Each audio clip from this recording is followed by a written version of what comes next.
Irmãos, boa tarde. Eu estava com uma dificuldade para começar. Não sei que tipo de falha que aconteceu, mas já consegui solucionar a falha e já estamos iniciando então. Agora à tarde, o proposto para trabalhar com os irmãos foi apresentar para os irmãos um guia fácil de culto doméstico, né? Uma forma que os irmãos possam chamar suas famílias e estudar a palavra de Deus. Tem irmãos que já fazem isso, já têm facilidade com o culto doméstico, tem irmãos que nunca fizeram. O que eu vou dar aqui é um modelo simples, tá bom? É um modelo de abordagem ao texto bíblico. Serve para qualquer texto bíblico, serve para qualquer tipo, né? De Gênesis, Apocalipse, a maneira de abordar é a mesma, e os irmãos podem fazer algumas perguntas para o texto, e no responder isso em família, então os irmãos podem fazer o culto doméstico. A liturgia ou a estrutura do culto doméstico também é simples. Os irmãos convidam a família, logicamente, e aqui eu estou pensando em crianças que já têm um pouco de leitura, crianças que você já pode pedir para ler junto o texto.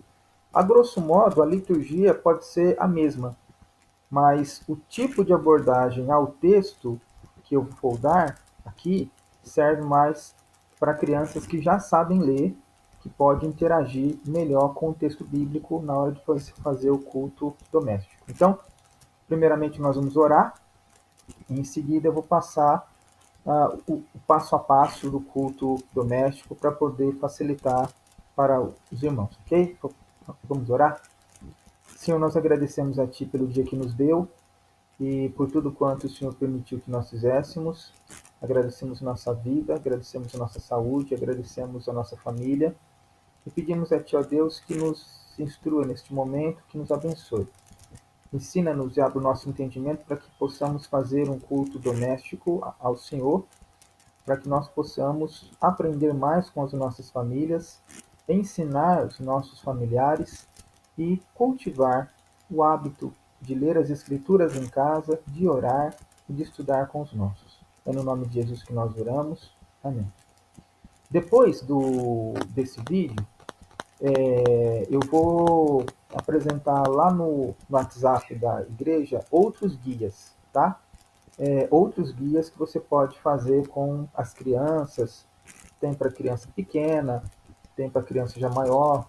Então, esse daqui vai servir para crianças maiores e para os adultos fazerem entre si no culto doméstico. Então, a primeira questão: convida a família, uma oração, né? É interessante que toda a família esteja com Bíblia, né? Para toda a família poder usar. Então, o pai, a mãe, os filhos, cada um com sua Bíblia. É interessante também que as Bíblias sejam a mesma linguagem, né? Para que não tenha palavras diferentes entre uma e outra. Às vezes algumas crianças podem ter alguma confusão porque são palavras diferentes. Então você vai orar, tá? Depois da sua oração você pode cantar uma música, pode ser um hino do inário, pode ser um cântico que a família goste. E depois do cântico, então nós vamos ler o texto bíblico. Vamos pegar hoje o texto bíblico do Evangelho de Lucas, para a gente poder fazer então o nosso exercício devocional. Então convido os irmãos a abrirem as suas Bíblias no Evangelho de Lucas, no capítulo 1. No que consiste então esse exercício devocional que vai ser ligado ao culto doméstico? Como é que nós vamos abordar o texto? Nós vamos fazer perguntas para o texto. Você pode montar essas perguntas num caderno e você pode, tanto você mesmo, fazer as perguntas. Lógico que você tem que fazer as perguntas em voz alta, para que todo mundo possa buscar as respostas no texto, mas nós temos que ficar bem atentos a exatamente aquilo que as perguntas estão sendo feitas, aquilo que ela está se referindo, tá? Então, nós vamos fazer perguntas. Eu enumerei, no primeiro momento, 8 perguntas que nós podemos fazer para o texto. Então, vamos pegar aqui como nosso exercício o Evangelho de Lucas, capítulo 1. Então, vamos ler aqui apenas a primeira porção, que vai do verso 1 ao verso 4.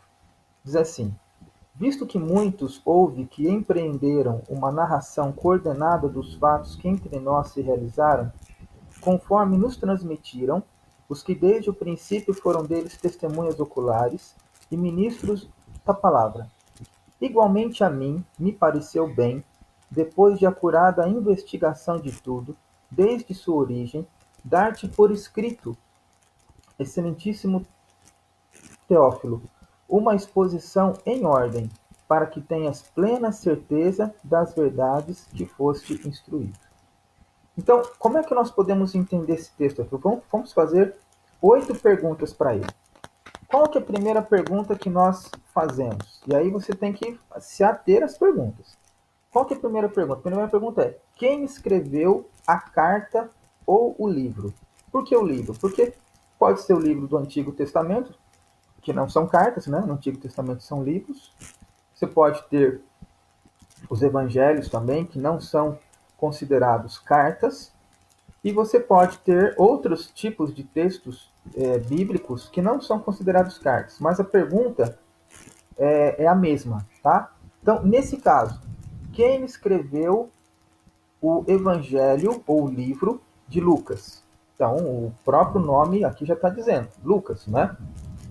É muito interessante, se a gente já tem um conhecimento sobre quem é Lucas, então coloca Lucas, o médico. Lucas, então, o médico amado, discípulo de Paulo. É muito importante. Quanto mais completa nós fizermos a resposta, mais conhecimento nós vamos ter, não é? E mais nós vamos conseguir entender o que o texto está escrevendo. Um exemplo nas cartas de Paulo fica muito claro, né? Paulo, servo de Jesus Cristo, aos irmãos tal. Então, quer dizer, ele já está dizendo quem está escrevendo. A segunda pergunta: para quem escreve a carta ou o livro? Então, quando se trata das epístolas, fica muito fácil, porque o nome da epístola é o destinatário. Então, a epístola de Paulo aos Romanos. Então, o apóstolo Paulo está escrevendo à igreja de Roma. E por aí vai. Tessalonicenses, Efésios, por aí afora. Neste caso aqui, tomamos por base Lucas. Para quem é que Lucas está escrevendo este evangelho? Ele responde aqui, né? No terceiro verso ele diz: igualmente a mim me pareceu bem, depois de acurada investigação de tudo, desde sua origem, dar-te por escrito, excelentíssimo Teófilo, uma exposição em ordem. Então, respondendo à pergunta 2, para quem o autor escreve a carta? No nosso caso, o autor escreve a carta para uma pessoa chamada Teófilo. Essa porção que nós lemos explica quem é o Teófilo? Não. Diz de quem ele é filho? Não. Então, nós não vamos acrescentar mais nada, porque nós vamos nos ater aqui à porção lida, ok? Terceira pergunta. Na porção lida, qual é o assunto? É muito importante, irmãos, nós fazermos o seguinte, ó. Esqueça o título em negrito. Porque às vezes a gente é conduzido a responder essa pergunta pelo título em negrito. Então, que nem lá, nessa porção que nós lemos do verso 1 ao verso 4, você tem ali prefácio, que é o título dessa porção. Do verso 5 ao verso 7, o título é Zacarias e Isabel. Então, esqueça esse título em negrito. Leia o texto e você procure entender o que está escrito ali, tá? Qual é o assunto daquela porção lida?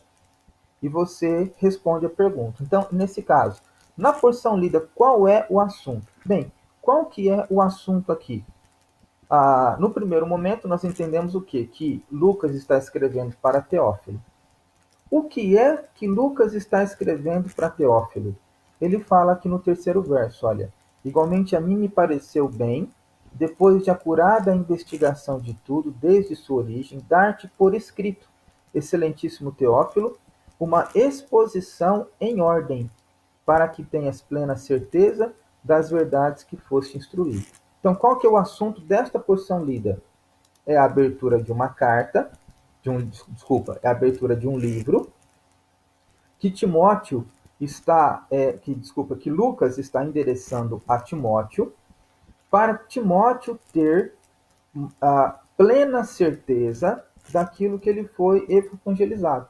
Então, quer dizer, o livro todo é uma pesquisa de Lucas para dar ainda mais certeza para Timóteo acerca do evangelho que ele recebeu, tá? Então esse aqui é o assunto no primeiro momento dessa pequena porção, mas que diz respeito ao livro inteiro, porque essa pequena porção se trata da abertura do livro, não é? Então essa pequena porção está aqui falando disso. Aí nós temos que prestar muita atenção nessas perguntas que eu vou fazer agora, porque as respostas elas precisam estar exatas, porque se elas não estiverem exatas, a gente não consegue entender exatamente o que o texto está dizendo. Então, uma outra pergunta muito importante é: o autor fala alguma coisa sobre Deus Pai, né? Nesta porção lida, o autor fala alguma coisa sobre Deus Pai? Vamos ler lá. Visto que muitos houve que empreenderam uma narração coordenada dos fatos que entre nós se realizaram, conforme nos transmitiram os que desde o princípio foram deles testemunhas oculares e ministros da palavra, igualmente a mim me pareceu bem, depois de acurada investigação de tudo, desde sua origem, dar-te por escrito, excelentíssimo Teófilo, uma exposição em ordem, para que tenhas plena certeza das verdades que foste instruído. Então, fala de Deus, Pai? Não, não fala. Então, neste caso, eu não tenho nada que responder sobre esta pergunta. A outra pergunta. O autor fala na porção lida, sempre na porção lida. Alguma coisa sobre Jesus? Também não fala. Então não tenho resposta para dar. A outra pergunta. O autor fala alguma coisa sobre o Espírito Santo? Não, também não. Então também não tenho resposta para dar. Vão ter textos que vai ter, que vão apresentar relatos sobre Deus, aí eu tenho que entender o que é que está falando sobre Deus, e tenho que fazer distinção. Quando ele fala sobre Deus, quem que ele está falando? Está falando sobre o Pai, sobre o Filho, sobre o Espírito Santo? O que ele está falando de cada um deles? A outra pergunta, há alguma ordem na porção lida? Não, não tem ordem nenhuma aqui. Nem para mim e nem para a pessoa que recebeu o livro, né? Às vezes Paulo dá uma ordem para quem ele escreve. E aí eu preciso entender, quando existe uma ordem no texto, eu preciso entender se aquela ordem é dada apenas para a pessoa que foi endereçada, ou a igreja que foi endereçada, ou se aquela ordem pode também ser dada para mim, né? Então eu preciso fazer essa distinção, porque há coisas que são ditas na Bíblia que às vezes dizem respeito apenas ao contexto que foi escrito, apenas para aquela pessoa que foi escrito, não cabe mais para a minha vida hoje em dia. Há, por outro lado, princípios que são feitos em termos de ordem, que foram dadas àquelas pessoas e que também se aplicam à minha vida hoje. Então, um exemplo, quando Paulo diz orai sem cessar, ele estava dizendo aquilo para a igreja, mas é um princípio que vigora até os dias de hoje. Então, e é uma ordem. O verbo orar ali, orai, é ordem. Então, eu preciso estar atento que é uma ordem dada, mas que também cabe à minha vida hoje. Agora, há determinadas situações que não cabem, e aí na leitura eu preciso saber distinguir o que é uma ordem para aquele contexto e o que é uma ordem para a minha vida hoje. Uma outra questão que eu posso pensar: qual lição eu posso guardar deste texto? Dessa pequena perícope aqui, esses 4 versos, que lição que eu posso tirar aqui desse texto? E aí, irmãos, quando a gente fala de lição, a gente tem que ter algumas coisas em mente. Primeira questão, Eu preciso sempre lembrar que a Bíblia foi escrita, é um conjunto de textos com diversos autores, escritos em tempos diferentes entre eles, para pessoas diferentes. E aí então eu tenho que me ater àquilo que cada autor está escrevendo, para a pessoa que ele está escrevendo. Então, como é que eu vou tirar a lição dessa porção lida? Eu vou tirar a lição dessa porção lida, num primeiro momento, pensando nas respostas que eu já obtive. E as respostas que eu já obtive, que neste caso, dentro das 8 perguntas, foram duas, né? Para quem ele escreve o livro e qual que é o assunto da porção lida. Então, ele escreve para Teófilo e o assunto era para dar para Teófilo uma exposição com a qual ele tivesse certeza das verdades que foram escritas. E aí, quando nós pegamos todo o contexto dessas desses quatro versículos, nós temos um entendimento maior. Um exemplo: como é que Lucas obteve o conhecimento desse livro que ele fez para Teófilo? Alguém disse para ele? Alguém ensinou? Ele leu isso de algum lugar? Como é que ele fez? Você pode observar aqui, ó, lá no versículo 1 e 2, ele fala: visto que muitos houve que empreenderam uma narração coordenada dos fatos que entre nós se realizaram, conforme nos transmitiram os que desde o princípio deles foram testemunhas oculares e ministros da palavra. Igualmente a mim me pareceu bem, depois de acurada investigação de tudo, desde sua origem, dar-te por escrito, excelentíssimo Teófilo, uma exposição em ordem. Então, o que eu posso entender aqui? Lucas fez uma pesquisa, mas ele diz aqui, ó, verso 1: visto que muitos houve que empreenderam uma narração coordenada dos fatos, não é? Ele chama essas histórias todas que ele conta aqui de fatos. Então, foram ações reais, não foram lendas, não foram mitos, foram atitudes, foram ações reais que aconteceram naquela época, e Lucas resolveu investigar essas ações. Ele pesquisou, ele conversou com pessoas, ele leu documentos também, né? As cartas de Paulo são documentos, os evangelhos anteriores a este aqui são documentos. Um exemplo, o primeiro evangelho a ser escrito foi o evangelho de Marcos. Então, com toda certeza, Lucas leu o Evangelho de Marcos também para poder escrever o seu Evangelho, né?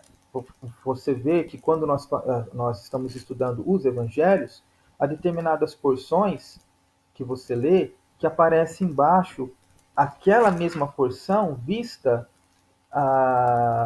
aos olhos dos outros evangelistas. Um exemplo, olha aqui, ó, muito claro. No Evangelho de Lucas, no terceiro capítulo do Evangelho de Lucas, se você abrir lá, está escrito assim: a pregação de João Batista. Aí Lucas dá a sua versão. Mas existe também a versão de Mateus. Se você olhar embaixo do título, a pregação de João Batista, você vê escrito aí, ó, Mateus, terceiro capítulo, do verso 1 a 10, quer dizer que Mateus também dá a sua versão desse relato, e a abreviação aqui de Marcos, Marcos capítulo 1, do verso 2 ao 5, também dá o seu relato. Então isso aqui são documentos, que aí provavelmente Lucas, como Marcos é o evangelho mais antigo, Lucas se apropriou também como fonte de pesquisa para escrever a sua carta. Mas o que é interessante que nós sabemos aqui é que Lucas foi atrás de fatos. Ele não foi atrás de histórias. Ele não foi atrás de lenda. Ele se preocupou em registrar para Teófilo fatos. E esses fatos ele se preocupou em colocar de uma forma ordeira, fatos em ordem. Ele coloca aqui no versículo 3: igualmente, a mim me pareceu bem, depois de acurada investigação de tudo, desde sua origem, dar-te por escrito, excelentíssimo Teófilo, uma exposição em ordem. Então, qual que é a lição que nós podemos tirar aqui? É que Deus utilizou pessoas, e neste caso aqui Lucas, Deus guiou Lucas na pesquisa que ele fez dos fatos acontecidos ao seu redor, para que ele de fato tivesse acesso aos fatos que é isso que a gente atribui à inspiração, né? O que é a inspiração das Escrituras? Que é o ato de Deus, pelo Espírito Santo, guiar os escritores naquilo que eles deveriam escrever, naquilo que eles deveriam registrar. E aí, então, Lucas foi guiado por Deus na sua pesquisa a registrar esses elementos aqui que ele vai discorrer no seu evangelho inteiro. Então, se alguém vai falar assim, Lucas teve uma revelação. Não, Lucas não teve uma revelação. Lucas foi instruído por Paulo. Sim, talvez grande parte do que acontece aqui veio do testemunho de Paulo, que Lucas era discípulo de Paulo, né? Então veio sim, provavelmente veio sim, mas não foi revelação, já foi uma pesquisa. Então eu posso entender que Deus trabalha dessa maneira também. E no Novo Testamento isso fica muito claro, né? Então quando a gente chega assim, uma pessoa chega para você e diz assim, Deus falou comigo. Mas como é que Deus falou com você? Deus me deu uma revelação através de sonhos, apareceu um anjo para mim. A Bíblia diz o quê? Que eu posso ter a direção de Deus e que eu posso ter o conhecimento de Deus hoje pesquisando as Escrituras, que foi exatamente aquilo que Lucas fez, né? Então, esses primeiros passos aqui, são importantes para a gente poder ter um conhecimento maior. Se você aplicar essas 8 perguntas ao texto lido, mas ter assim o critério de responder estas 8 perguntas, então você vai poder ter uma visão mais abrangente. Mas assim, é como eu falei, não se limite ao título do texto. Esqueça o título do texto, tá? Pesquise, olhe para aquele texto, leia as palavras. Se tem alguma palavra que você não sabe, procure no dicionário o significado delas. Pegue sempre um dicionário, deixe do lado. Faça as perguntas para que os seus filhos possam buscar as respostas. Ajude os seus filhos a buscar as respostas na Bíblia. Então, na realidade, o culto doméstico vai passar a ser um momento de estudo bíblico. Toda a família vai crescer, toda a família vai pesquisar. Depois você pode pedir que as crianças você pode perguntar para as crianças que lição que você aprendeu com isso daqui. Vai ter textos que serão fáceis para elas tirarem lições, outros textos serão mais difíceis. Por exemplo, esse texto que eu escolhi aqui, eu já acho um texto um pouco mais difícil, porque ele não tem nenhuma ordem, ele não fala de Jesus, propriamente dito, ele não fala de Deus, ele não fala do Espírito Santo, e nós temos apenas 2 respostas que devem fundamentar todo o contexto para eu poder tirar uma lição. Mas vão ter textos que você vai poder responder as 8 perguntas. Então, as suas respostas vão criando elementos de compreensão do texto que vão fazendo com que você consiga chegar na última pergunta. Qual lição posso guardar deste texto? Então, é muito importante perguntar para cada filho, para cada pessoa, que lição que lição que você teve com esse texto que nós estudamos aqui hoje. E aí é legal porque às vezes uma pessoa pode ter uma visão diferente da outra, uma pessoa pode ter uma compreensão diferente da outra. E as compreensões somadas, não é, nos dão um saber um pouco maior, um pouco melhor. Eu espero, irmãos, que esses textos, que essas perguntas possam auxiliá-los no culto doméstico, não é, com os seus.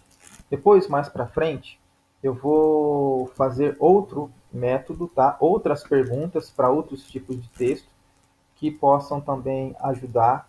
E se os irmãos tiverem dúvidas também, ou quiserem saber alguma coisa específica, pergunta para mim no WhatsApp, que daí a gente responde aqui, tá? Vamos supor que você está fazendo culto doméstico com a sua família. Apareceu uma dúvida, apareceu um ponto ali, o que eu faço aqui agora? Então, faça a pergunta no WhatsApp, escreva lá, pastor, sobre o culto doméstico. E me manda no meu WhatsApp, não manda no WhatsApp da igreja, porque às vezes o pessoal coloca tanta informação que eu não consigo ver, já passou, sabe? Assim, a pessoa postou, depois vem 20 informações embaixo, aquela que eu precisava ver, no caso eu não vi. Manda no meu WhatsApp, que daí eu respondo aqui no próximo vídeo ou num outro exercício que nós fizermos, ok? Nós vamos orar e espero que essas 8 perguntas possam auxiliar os irmãos nesse exercício do culto doméstico com os nossos. Tá bom? Vamos fazer uma oração? Pai, eu louvo ao Senhor, ó Deus, pela vida dos meus irmãos, pela vida daqueles que puderam acompanhar com a gente agora a explicação. E eu peço a Deus que o Senhor esteja abençoando cada família, que o Senhor esteja trabalhando em nossas vidas, que esses momentos em casa sejam momentos valiosos para unir as famílias ao redor da tua palavra, que sejam momentos de oração, momentos de estudo, momentos onde nós possamos dedicar o nosso coração ao aprendizado, como a tua palavra nos ensina em Deuteronômio 6. Louvado seja o teu nome. Obrigado por tudo, a Deus. Em nome de Jesus oramos. Amém. Irmãos, amanhã, lembrem-se, 7 horas da manhã, nós faremos a nossa devocional, ok? Um abraço, Deus abençoe. Até amanhã.